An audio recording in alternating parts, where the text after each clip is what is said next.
The capital நண்பர்களுக்கு வணக்கம். நான் உங்கள் நிரஞ்சன். தவளை தன் வாயால் கெடும் அப்படின்னு ஒரு சொல்லாடல் இருக்கு. இது யாருக்கு பொருந்துதோ இல்லையோ, தமிழ்நாட்டுடைய இப்ப அமைச்சரா இருக்கக்கூடிய ஆதவ் அர்ஜுனா அவர்களுக்கு பொருந்தும். ஏன்னா போற போக்குல அவர் பேசுறது பொய்யும் புரட்டையும் அப்படியே ஜஸ்ட் லைக் தட்னு தூவி விட்டுட்டு போறது அப்படின்றதெல்லாம் அவரு செஞ்சுக்கிட்டே தான் இருந்தார்.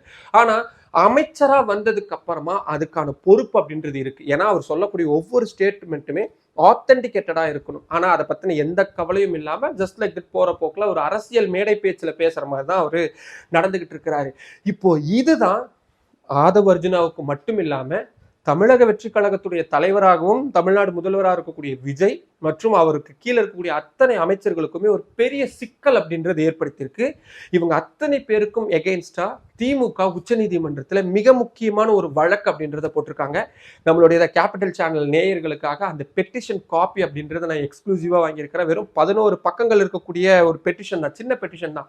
ஆனா ரொம்ப ரொம்ப முக்கியமான விஷயங்களை டிஎம்கே அதுல சுட்டி காட்டி இருக்கிறாங்க. ஒரு பெரும் சிக்கல் அப்படின்றதே காத்துக்கிட்டு இருக்கு. ஸோ அந்த எக்ஸ்க்ளூசிவான டீட்டெயில்ஸ் எல்லாத்தையும் சேர்த்து தான் இந்த வீடியோவில் நம்ம இன்னைக்கு ரொம்ப விரிவாக பார்க்க போகிறோம். அதுக்கு முன்னாடி நம்ம சேனல் இன்னும் நிறைய பேர் சப்ஸ்கிரைப் பண்ணாமல் பார்த்துக்கிட்டு இருக்கீங்க. உங்களுக்கே தெரியும், உங்களுடைய ஆதரவை நம்பி மட்டும்தான் டெல்லியிலேருந்து இயங்கக்கூடிய முதல் தமிழ் யூடியூப் சேனல் அதை நடத்திட்டு இருக்கு. இப்போ இது மாதிரியான ரொம்ப ரொம்ப முக்கியமான இன்ஃபர்மேஷன்ஸ் உங்களுக்கு உடனுக்குடன் வந்து சேரணும்னா நம்ம சேனலை சப்ஸ்கிரைப் பண்ணிக்கோங்க. வாங்க இப்போ வீடியோக்குள்ள போகலாம். கரூர் துயர சம்பவம் நம்ம எல்லாருக்குமே தெரியும். 41 பேர் உயிரிழந்தாங்க. நூற்றுக்கணக்கானவங்க உடல் பாதிக்கப்பட்டு சிகிச்சையில பெற்று இன்னும் நிறைய பேர் அதுல இருந்து மீள முடியாத ஒரு இடத்துல தான் இருந்துட்டு இருக்காங்க. நம்ம யாருமே அந்த துயர சம்பவத்தை மறக்க போறதே கிடையாது. இது அரசியல் படுத்தப்படுது அப்படின்றது தான் தமிழர்கள் பெரும்பாலானோர் ஒரு மாதிரி அருவருப்புடன் பார்த்துக்கிட்டே இருக்கிறாங்க. ஒரு ஆக்சிடென்ட் நடந்துச்சு, இல்லை ஒரு ஒரு ஒரு துயர சம்பவம் நடந்துச்சு அப்படின்னா அதுல ஒரு குறைந்தபட்ச மனிதாபிமானத்தோடவாது கட்சிகள் நடந்துக்கணும் அப்படின்னு தமிழ் மக்கள் எதிர்பார்த்தாங்க. ஆனால் அது அப்படி நடக்கவே இல்லை. இது ஆரம்பத்திலிருந்தே அரசியல் மயப்படுத்தப்பட்டுக்கிட்டே தான் இருக்கு. குறிப்பா தமிழக வெற்றி கழகம் இந்த கரூர் துயர சம்பவத்தை வச்சு எப்படியாவது ஆதாயம் தேடணும் அப்படின்றது அவங்க தொடர்ச்சியா முயற்சி பண்ணிக்கிட்டே தான் இருக்காங்க. அவங்க இல்லைன்னு மறுத்தாலும் நிதர்சனமான உண்மை அப்படின்றது இதுதான். இதுல எந்த அளவுக்கு போயிருக்கு அப்படின்னா, 2 தினங்களுக்கு முன்னாடி இந்த கரூர் விஜயபாஸ்கர், டாக்டர் விஜயபாஸ்கர் இவங்கெல்லாம் அதிமுக முன்னாள் அமைச்சர்கள்லாம் தமிழக வெற்றி கழகத்துல சேர்ந்தாங்கல்ல, அந்த நிகழ்ச்சியில ரொம்ப ஆர்வமா பேசுறேன், ரொம்ப எந்தூசியாட்டிக்கா பேசுறேன் அப்படின்ற பேர் வெளியில அமைச்சராக இருக்கக்கூடிய ஆதவ் அர்ஜுனா என்ன பேசிட்டாரு, இந்த கரூர் துயர சம்பவத்துல எங்களுக்கு தீர்க்க வேண்டிய கணக்கு இருக்கு, திமுகவை இதுல நாங்க கணக்கு தீர்க்காம விட மாட்டோம். அப்போ முதல்வராக இருந்த மு.க. ஸ்டாலின் அவர்களுடைய உத்தரவின் பெயர்ல தான் தமிழ்நாடு காவல்துறையினர் கரூர் துயர சம்பவத்துக்கு முக்கிய காரணம், அவங்க தான் கரூர் மக்களை கொன்னு குவிச்சாங்க. இந்த வார்த்தை எல்லாமே ஆதவ் அர்ஜுனா அவர்கள் பயன்படுத்தினது. ஒரு அமைச்சர் பொறுப்புல இருந்துகிட்டு இப்படி பொறுப்பில்லாம பேசலாமான்னு எனக்கு தெரியல. சத்தியமா எந்த ஊர்லயுமே பேச மாட்டாங்க. என்னதான் அரசியல்வாதியா இருந்தாலுமே ஒரு அடிப்படையான மாண்பு அப்படின்றது வேணும். அது ஆப்வியஸ்லி ஆதவ் அர்ஜுனா கிட்ட இல்லை அப்படின்றது தான் இந்த ஸ்டேட்மெண்ட்ஸ்ல இருந்து நம்ம புரிஞ்சுக்க வேண்டியதா இருக்கு. ஏன் இதை பேசக்கூடாதுன்னு சொல்லிக்கிறோம். இதை பார்க்கக்கூடிய நிறைய பேருக்கு ஏங்க அவர் பேசல என்னங்க தப்பு அப்படின்னு நீங்க கேட்கலாம். என்ன சிக்கல்னா, உச்சநீதிமன்றத்துல இந்த விவகாரம் இருக்கு. நமக்கு தெரியும், கரூர் துயர சம்பவம் நடந்ததுக்கு அப்புறமா சிபிஐ விசாரணை கேட்டு சில வழக்குகள் அப்படின்றது உச்ச நீதிமன்றத்தில் தாக்கல் செய்யப்பட்டது. நல்லா அண்டர்லைன் பண்ணிக்கோங்க.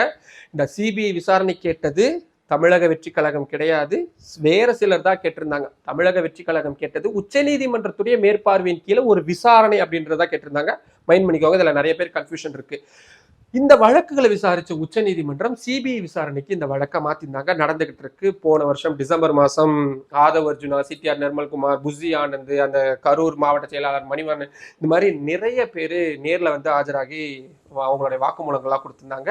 ரொம்ப சர்ப்ரைஸான விஷயமா இந்த வருஷத்துடைய ஜனவரி பிப்ரவரி மாதங்கள்ல விஜய் அவர்கள், அப்போ தமிழக வெற்றி கழகத்துடைய தலைவர் விஜய் அவர்கள் 2-3 முறைக்கு மேல டெல்லிக்கு வரவழைக்கப்பட்டு பல மணி நேரங்கள் விசாரணைக்கு உட்படுத்தப்பட்டார். இது எல்லாத்தையுமே டெல்லி சிபிஐ ஆஃபீஸ்ல இருந்து களத்துல இருந்து நான் செய்திகளா சேகரிச்சு போட்டிருக்கேன். அதோடைய வீடியோஸ் எல்லாமே நம்மளோட சேனல்லே இருக்கு. தேவைப்படக்கூடியவங்க போய் பாருங்க. அதுக்கப்புறமா இந்த விஷயம் பத்தி யாரும் பொது வெளியில பேசாம இருந்தாங்க. காரணம், ஒரு நீதிமன்றத்துல ஒரு விவகாரம் போயிடுச்சு அப்படின்னாலே அது சப்ஜூடியஸ், அதாவது நீதிமன்ற வரம்புக்குட்பட்ட விவகாரமா மாறிடும். அதை பத்தி யாரும் பொது வெளியில பேசவே கூடாது அப்படின்றதுதான் மரபு மட்டும் கிடையாது, அதுதான் சட்ட விதியும் கூட. இதை யாராவது மீறுறாங்க அப்படின்னா ஆப்வியஸ்லி நீதிமன்ற அவமதிப்பு வழக்கு அப்படின்றது தொடர முடியும். இந்த பாயிண்ட்டை தான் டிஎம்கே இப்போ கச்சிதமா பிடிச்சிக்கிட்டாங்க. டிஎம்கே ஒரு 11 பக்கங்களை கொண்ட ஒரு இடையீட்டு மனு, நம்ம ஏற்கனவே சிபிஐ விசாரணை கேட்ட வழக்கு இருக்குல்ல, அந்த வழக்குல, அந்த மூல வழக்குல எங்களையும் சேர்த்துக்கோங்க, இந்த கோரிக்கையும் சேர்த்துக்கோங்க அப்படின்னு சொல்லி ஒரு 11 பக்கங்களை கொண்ட ஒரு இடையீட்டு மனு, இன்ட்ரீம் பெட்டிஷன் அப்படின்னுவாங்க, அந்த மனுவை தாக்கல் செஞ்சிருக்காங்க. சரி, அந்த மனுவில் என்னென்ன சொல்லியிருக்காங்க? முதல்ல இந்த கரூர் வேலுச்சாமிபுரத்துல என்ன நடந்துச்சு, குறிப்பா விஜய் அவர்கள் இந்த பாதுகாப்பு ஏற்பாடுகளை எல்லாம் சரியா மதிக்காம, கால நேரத்தை பின்பற்றாம, பங்க்சுவலா இல்லாம, சொன்ன நேரத்துக்கு வராம, தாமதமா வர்றது, இந்த மாதிரியான விஷயங்கள்லாம் அவர் செஞ்சிருந்தாரு. அதுவும் இதுக்கு ஒரு காரணமா இருக்கும்னு சொல்லப்படுது அப்படின்றத மனுவுல சொல்லியிருக்கிறாங்க. அதுக்கப்புறமா நீதிமன்றத்தில் வழக்கு நடந்தது, சிபிஐ விசாரணைக்கு போனது, சிபிஐ யார் யாருக்கெல்லாம் விசாரிச்சாங்க, என்ன மாதிரியான விசாரணைகள்லாம் நடந்துச்சு அப்படின்ற டீட்டெயில் எல்லாத்தையும் ஒரு பக்கம் சொல்லியிருக்கிறாங்க. அதுக்கப்புறமா தான் முக்கியமான மேட்டருக்கு வராங்க. என்ன சொல்றாங்க, இந்த விஷயத்தை முதல்வரா பொறுப்பேற்றதுக்கு அப்புறமா விஜய் அவர்கள் அரசியல் படுத்த பார்க்கறாரு. கூட இருக்கக்கூடிய அமைச்சரவை சகாக்கள் இதை அரசியல் சார்ந்த விஷயமாவே பார்க்கறாங்க. குறிப்பா இப்போ கரூர் மாதிரியான மாவட்ட தொகுதிகளுக்கு தேர்தல் வரக்கூடிய நேரத்துல தேர்தல் ஆதாயத்துக்காக இதை பண்றாங்க, வெஞ்சன்ஸ்க்காக இதை பண்றாங்க, அரசியல் ஆதாயம் தேடி இதை பண்றாங்க, பொதுமக்களை ஏமாற்றணும்னு பண்றாங்க, சாட்சிகளை கலைக்கணும்னு பண்றாங்கன்னு ஏகப்பட்ட பாயிண்ட்கள் அப்படின்றது அடிக்கிருக்காங்க. குறிப்பா ஆதவ அர்ஜுனாவுடைய பேச்சு அப்படின்றது பொறுப்பற்ற முறையில் இருக்கக்கூடிய பேச்சா இருக்கு. கொன்னு குவிச்சிருக்கிறாங்க அப்படின்ற வார்த்தைகள்லாம் பயன்படுத்துறது மூலியமா சிபிஐ இந்த வழக்கு விசாரணையை விசாரிக்கக்கூடிய பாதையே மாற்றக்கூடிய வகையில இருக்கு. அவர் எதையோ ரெடி பண்ணி எல்லா ஆதாரங்களையும் அழிச்சிட்டு பழி போடக்கூடிய விஷயங்கள் எல்லாம் பண்றாரு அப்படின்றது திட்டவட்டமா இருக்கு. அதனால ஆதவ் அர்ஜுனா மேல இம்மிடியட்டா சிபிஐ வழக்கு பதிவு செஞ்சு விசாரணை நடத்தணும் அப்படின்ற பிரதானமான முதல் கோரிக்கையை வச்சிருக்காங்க. ரெண்டாவது, முதல்வர் விஜய் ஆகட்டும், அதுக்கப்புறமா சிடிஆர் நிர்மல்குமார், புஷி ஆனந்த்னு தமிழக வெற்றி கழகத்துடைய நிர்வாகிகளாகட்டும், அதுக்கப்புறம் சட்டமன்ற உறுப்பினர்கள், அமைச்சர்கள் யாருமே கரூர் துயர சம்பவம் சம்பந்தமான விவகாரம் பத்தி பேசக்கூடாது, அதுக்கு ஒரு தடை உத்தரவு போடுங்க, நீதிமன்றம் விவகாரம் முடியிற வரைக்கும் அதை பத்தி பேசக்கூடாதுன்னு வாய்ப்புட்டு போடுங்க அப்படின்ற ரெண்டாவது விஷயம் கேட்டிருக்காங்க. மூணாவது, எனக்கு பர்சனலா அது ரொம்ப ரொம்ப முக்கியமானதா பட்டுச்சு. என்னன்னா, இப்ப ஏற்கனவே இந்த கரூர் துயர சம்பவத்துல உயிரிழந்தவங்களுக்கு தமிழக வெற்றி கழகம் நாங்க 20 லட்சம் ரூபாய் கொடுக்குறேன்னு சொல்லிட்டாங்க. கொடுத்துருக்காங்களான்றது எனக்கு முழுசா தெரியல. நிறைய அதுல சிக்கல்கள் இருக்கு. அப்புறம் தமிழ்நாடு அரசு 10 லட்சம் ரூபாய் கொடுத்தாங்க. அதுக்கான விஷயங்களை அப்பவே செட்டில் பண்ணியாச்சு. இப்போ முதல்வர் விஜய் அவர்கள் இந்த உயிரிழந்த 41 குடும்பத்தினருக்கும் அரசு வேலை கொடுக்க போறதா ஒரு அனௌன்ஸ்மெண்ட் கொடுக்கப்படுது. நேர்ல போய் கரூருக்கு நேர்ல போய் பாதிக்கப்பட்ட குடும்பத்தெல்லாம் நேர்ல சந்திச்சு ஆறுதல் சொல்ல போறாங்கன்னு சொல்லப்படுது. இப்போ இந்த வழக்குல நேரடியான சாட்சியங்களா இருக்கக்கூடியவங்க இந்த 41 பேர், உயிரிழந்த 41 குடும்பத்தினரும் இருக்கிறாங்க. இப்போ ஒரு முதல்வர் அப்படின்றவங்க நேர்ல போய் இத்தனை நாள், ஏன்னா சம்பவம் நடந்து இவ்வளவு நாட்கள் கழிச்சு நேர்ல போய் பார்த்து, சம்பவ இடத்துக்கே போய் நேர்ல போய் பார்த்து ஆறுதல் சொல்றாங்க அப்படின்னும் பொழுது உள்ள என்ன பேச போறாங்கலாம் நமக்கு தெரியாது. ஒருவேளை விசாரணை நடக்கும் பொழுது அவங்க விசாரணையில மாற்றி சொல்றதுக்கு வாய்ப்புகள் இருக்கு. அதாவது சாட்சியங்கள் கலைக்கப்படலாம் அப்படின்ற ஒரு அச்சத்தை சொல்லியிருக்கிறாங்க. அது மட்டும் இல்லாம அரசு வேலை அப்படின்றத கொடுக்குறாங்க அப்படின்ற மாதிரியான ஒரு விஷயங்கள்லாம் சொல்லும் பொழுது ஏற்கனவே அவங்களுக்கு அரசு 10 லட்ச ரூபா கொடுத்தாச்சு. ஒரே பாதிப்புல இருந்தவங்களுக்கு எப்படி 2 நிவாரணங்களை வழங்க முடியும் அப்படின்ற ஒரு கேள்வியை கேட்டு இது சாட்சிகளை குழப்பக்கூடிய விஷயமா மாறிடும், அதனால இதையும் கொஞ்சம் கவனிங்க அப்படின்னு சொல்லி கேட்குறாங்க. சரி, உச்சநீதிமன்றம் இந்த வழக்கை விரைவில் விசாரிக்க போறாங்க. விசாரணைக்கு எடுத்துக்கிட்டு நான் ஒரு 15 வருடமா கோர்ட்டு பார்க்குறேன், நானும் லா டிகிரி முடிச்சிருக்கிறேன் அப்படின்றதுனால நீதிமன்றங்கள் பெரும்பாலும் இந்த மாதிரியான விவகாரங்களை சப்ஜூடிஸா இருக்கும் பொழுது அதை பத்தி யாரும் பேசாதீங்க அப்படின்ற ஒரு ஸ்டே ஆர்டர் கொடுத்துருவாங்க. என்னோட இன்ட்யூஷன் அதுதான் சொல்லுது. இந்த வழக்கிலையும் கரூர் துயர சம்பவம் சம்பந்தமா இனி யாருமே எதுவுமே பேசக்கூடாது அப்படின்னு வாய்ப்புட்டு போட்டுருவாங்கன்னு எனக்கு தோணுது. பர்ஃபெக்ட். இப்போ என்ன ஆயிரும்னா, இப்போ கரூர்ல இடைத்தேர்தல் வரப்போகுது. ஏன்னா விஜயபாஸ்கர்கள்லாம் தான் ராஜினாமா பண்றாங்களே, அப்போ அதுக்கு நேர்ல போக முடியாத ஒரு சூழல் அப்படின்றது விஜய் அவர்களுக்கு ஏற்பட்டுரும். ஏன்னா அவங்க என்ன சொல்லிடுவாங்க, சாட்சிகள் கலைக்கப்படுது, நேர்ல போய் பார்த்தா இதாகுது, அரசு வேலை கொடுக்கறதுல சிக்கல் இருக்கு அப்படின்ற மாதிரியான விஷயங்களை திமுக சொல்றாங்களா. இதை விஜய் அவர்கள் சாதகமா பயன்படுத்து, என்னன்னா கேன்சல் பண்ணிடுவாரு. இப்போ நீதிமன்றத்துக்கு வந்துருச்சு அதனால நான் வரல, சிக்கலாகும் அப்படின்னு சொல்லி கேன்சல் பண்ணிடுவாரு. அவரு டைரக்டா பேச மாட்டாரு. ஆனா அவருக்கு தான் இருக்கிறாங்களே விர்ச்சுவல் வாரியர்ஸ், அவங்க என்ன பண்ணுவாங்க, பாருங்க கரூர் துயர சம்பவத்துல பாதிக்கப்பட்டவங்களுக்கு சிஎம் பார்க்கணும்னு நினைக்கிறாரு, ஆனா திமுக போய் சுப்ரீம் கோர்ட்டுக்கு போய் அதை தடுத்து நிறுத்தி ஆர்டர் வாங்கிட்டாங்க, அவங்களுடைய குடும்பங்களுக்கு நல்லது நடக்கணும்னு திமுக விரும்ப மாட்டேங்குது, பாருங்க சுப்ரீம் கோர்ட்டுக்கு போய் ஸ்டே ஆர்டர் வாங்கிட்டாங்க அப்படின்ற மாதிரியான விஷயங்களை சொல்லிக்கிட்டே இருப்பாங்க. இதை தடுக்க வேண்டிய முதல்வர் விஜய் அவர்களோ அமைச்சர் ஆதவ அர்ஜுனாவோ பண்ணவே மாட்டாங்க. ஏன்னா அது அவங்களுக்கு ஆதாயம் கொடுக்கும் அப்படின்றதுல நிச்சயமா எந்த நாளும் அவங்க அதை பண்ணவே மாட்டாங்க. அட் த சேம் டைம் நேர்ல போகல அப்படின் பொழுது எலெக்ஷன்ஸ்ல அதை ஒரு கேம்பெயினாகவும் எடுத்துட்டு போய்கிட்டே இருப்பாங்க. இது திமுகவுக்கு அரசியல் ரீதியிலான ஒரு நெருக்கடியா இருக்கும்.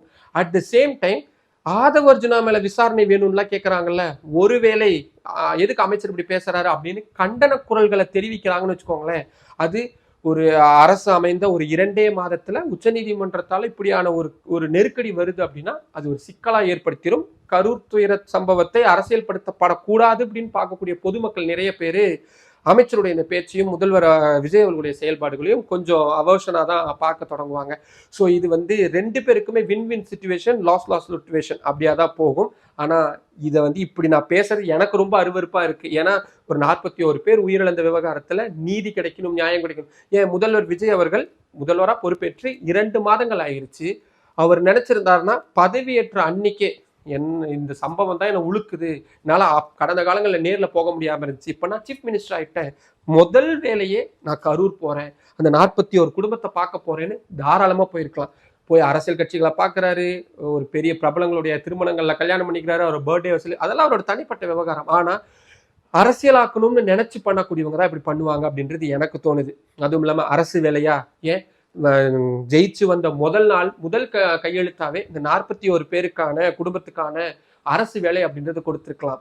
கரூர்ல விஜயபாஸ்கர் அவர்கள் ராஜினாமா பண்ணி அந்த தொகுதி காலியாகி விரைவில் அங்க இடைத்தேர்தல் வரப்போகக்கூடிய சூழல்ல இப்ப போய் நான் கரூர் போறேன், நான் போய் அந்த பாதிக்கப்பட்ட குடும்பங்களை பார்க்க போறேன். அப்ப இந்த 2 மாசம் அவங்க என்ன பண்ணிக்கிட்டு இருந்தாங்க நம்ம யாரும் கேள்வி கேட்க முடியாது.